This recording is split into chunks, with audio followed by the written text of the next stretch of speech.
ny mofinaina isan'andro atolotry ny mpitandrina rakotina valina maoly.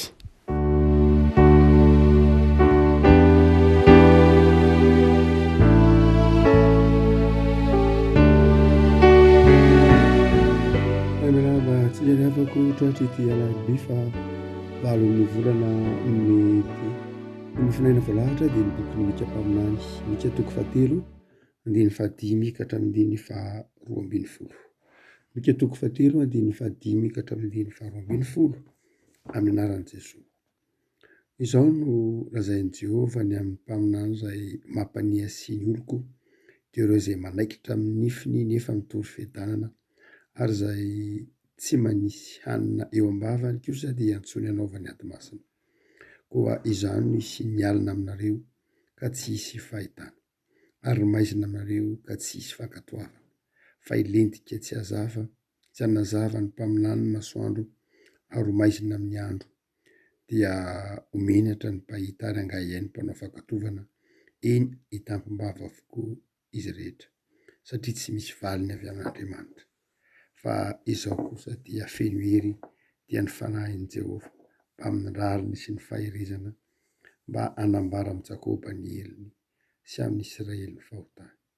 Masiny ianareo mihaino izao ry lolon'ny taranak'i Jakoba sy ny mpanapaka ny taranak'i Israely dia ianareo izay manao ny raro no fahavetavetana sy mamadika nihitsy ny rehetra dia izay manangana ny Ziona amin'ny fandatsahana sy Jerosalemy ny faharatsiana ny mpifeny mitsara azo ny kolikoly ary ny mpisorony mampianatra azo ny karama ary ny mpaminany manao fankatovana azo ny vola. Nefa Jehovah efa iankinany ihany hoe tsy ato amintsika va Jehovah, tsy hisy loza anjohantsika koa dia asiana toy ny tanimboly Ziona noho ny nataon'ireo ary Jerosalemy ho tonga korotam-bato ary ny tendrombohitra misy ny trano tonga toy ny avoana amin'ny fono ala. Ray masina manamasinana ny fahamarinana ny teninao fahamarinana. Amen. Ny faminaniany mika no zara mofinaina ho antsika ry havako. Ny faminaniany mika dia mifanakaiky be ny votoatiny amin'ny faminaniany Isaia mpaminany, tsy ny fanalavitra raha teo any fotoana izay namin'iny ireo mpaminany ireo. Ny manaitra amin'ity mika toko fahatelo izay voalaza ho mofinaina ity dia ny votoatin'ilay faminaniana izay mampiheritreritra tokoa tahaka an'izao vanim-potoana iainantsika ankehitriny amin'izao taonjaton'ny siansa izao dia nan-toanjato izay ahitantsika koa ny fiovan'ny fiarahamonina. Misy fotoana eo amin'ny fiainantsika na amin'ny fiainan'ny olona anankiray dia misy fotoana mety ho kivy ianao mijery ny toetran'ny hafa. Misy fotoana mety ho mahakivy ianao amin'ny asa mihitsy io, tsy voatery asa fa asa fanompona anatin'ny fiangonana ihany fa amin'ny asan'ny fiarahamonina mihitsy. Mety ataovy any amin'ny toeram-piasana ianao miezaka manao ny marina, miezaka manao ny asanao araka ny tokony ho izy satria ianao manana toe-tsaina resy lahatra fa ny asa dia tokony atao tsara.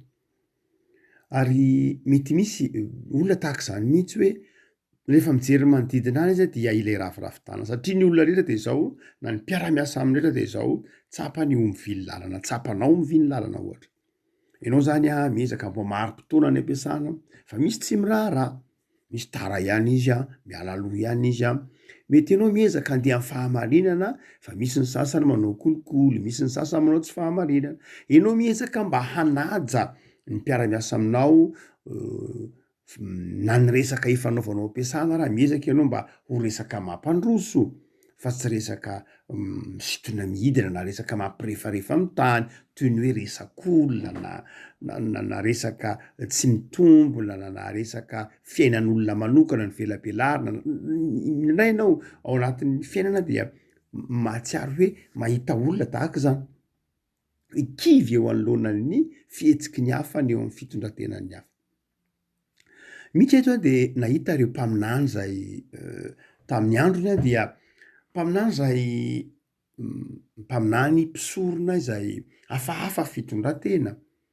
Amin'ny andininy fa fahadimy de zao mpaminany zay mampiala ny olona amin'Andriamanitra mampania sia fantatsika fa ny anjara toerany mpaminany de izao mamerina ny olona amin'Andriamanitra mampafantatra ny olona ny lalàn'Andriamanitra eny ny mpanompon'Andriamanitra rehetra moa ao amin'ny zoatra masina na io mpaminany na io olon-kendry na io mpisorona na io mpanjaka dia samy mamerina ny olona avokoa ao amin'ny lalàn'Andriamanitra zay no antony fa ny mpaminany any dia mamerina ny olona ao amin'ny lalàn'Andriamanitra saingy mampitodika ny olona bebe kokoa amin'ny ho avy mampitodika bebe kokoa amin'ny olona amin'ny hoe anton-javatra mitranga amin'ny ankehitriny hoe zao zavatra mitranga ny ankehitriny zao de zao no heviny zao no dikany ka mila miverina amin'Andriamanitra isika zay anjara toeran'ny mpaminany io no mahatonga ny fiangonana ho atao hoe mpaminany satria ny fiangonana dia mitoro ny tenin'Andriamanitra mamerina ny olona ho amin'ny lalàn'Andriamanitra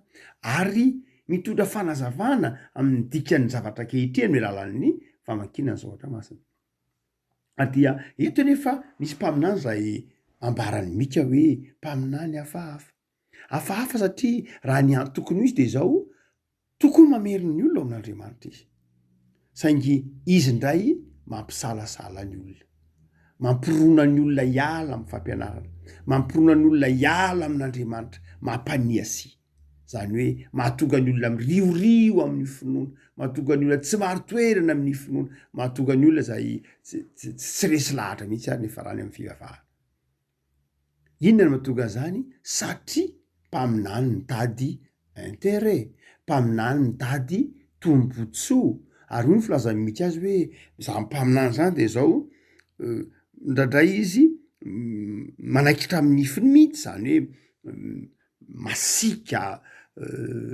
ndraindray rehefa tsy manao moral tsy tokony ho izy mitsara ny vahoaka hoentiny ny fiarahamonina sy ny tahaka zany manaikitra amin'ny nifiny zany hoe tsy mahana fahalemem-panahy malaky tsara masika ary nefa izy mitory fedanana dia izay tsy mahafoy ho azy izay tsy manome azy de edivany itsony ato masina edivany mety tsy de fa lavitra am'zany ny zavatra iainantsika am'izao mondialisation zao misy karazana fiangonana misy karazana fampianarana misy karazan'olona izay mety ho tazantsika etsero manao an'izany ka mahatonga antsika tahaka ny mika hoe za kosa dia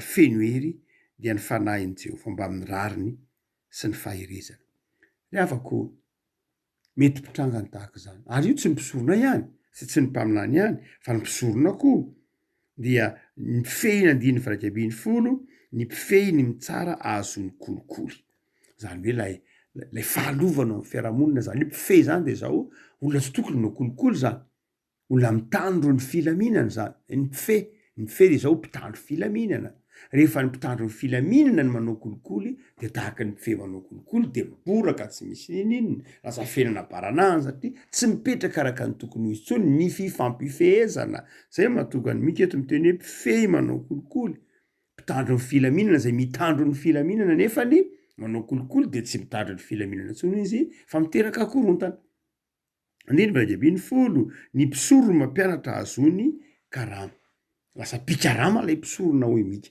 zany hoe lasa ny mpisorona tsy natao hikarama fa natao ho velomin'ny olona amin'ny alalan'ny fanomezana amin'ny alalan'ny sakafo misorona ataon'ny olona ny fahafolokarena ataon'ny olona zay ny veloma amin'ny mpisorona fa tsy mikarama izy zany hoe manao zay azony karama mihitsy mitady tambiny am'izay zay zavatra tsy tokony hitadiavana tambiny dia mahatonga ny mika eto kivy amin'ny lafiny hoe tsy miravoravo tany raha mietrehitra hoe mahita ny fahotan'ny hafa ary dia izy mano hoe mpaminany koa reto dia manao fankatovana ahazony vola mpaminany manao fankatovana ahazony vola ino hoe mpaminany manao fankatovana mpaminany zay toy ny maminany ny zavatra ho avy lazaiko aminao ny fiainanao afaka 10 taona fa zao de meko vola de mikarama toy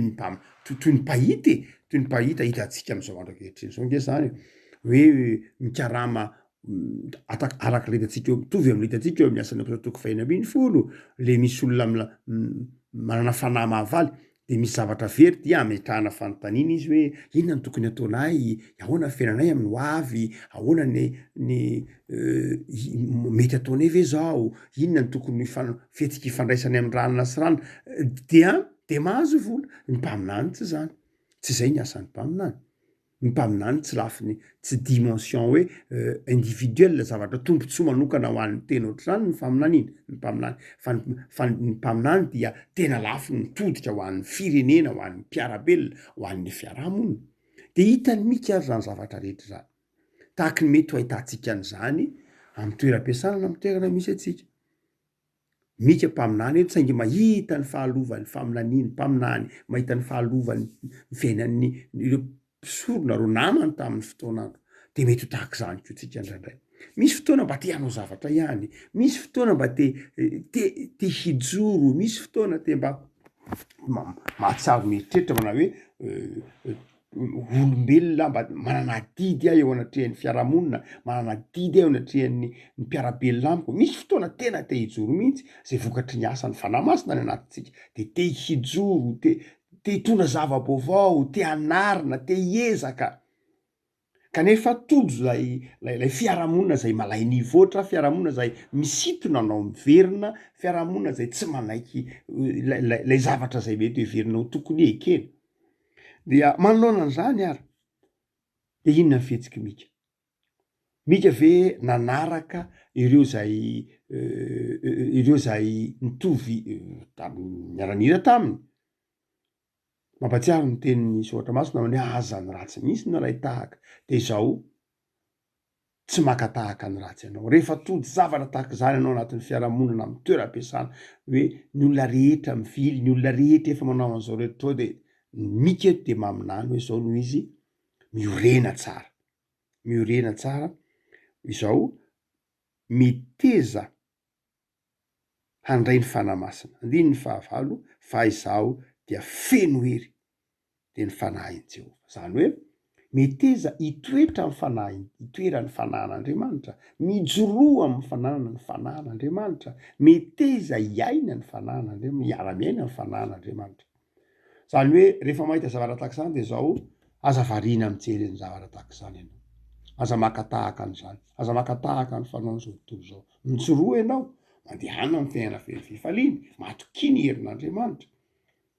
Dia hoy izy manao hoe na ahoana de zao mandeha amin'ny rariny mandrakariva sy mandeha amin'ny faherezana.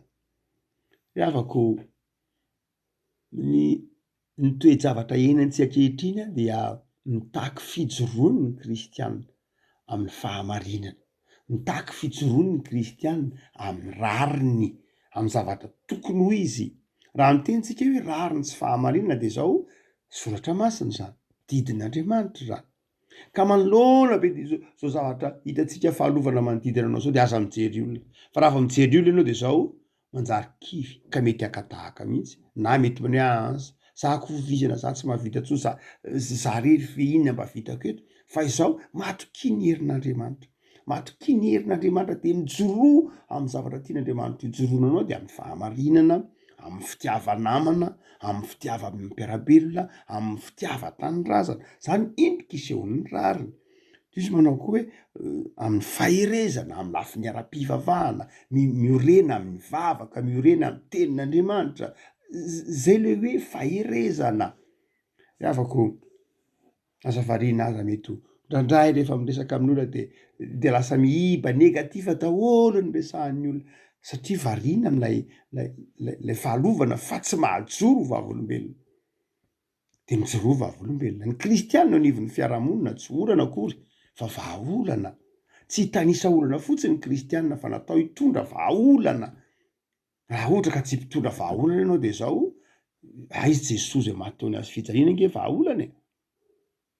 Vahaolana eo anoloanan'ny korontana, eo anoloanan'ny fifamaliana, mitondra fedanana, mitondra fampihavanana.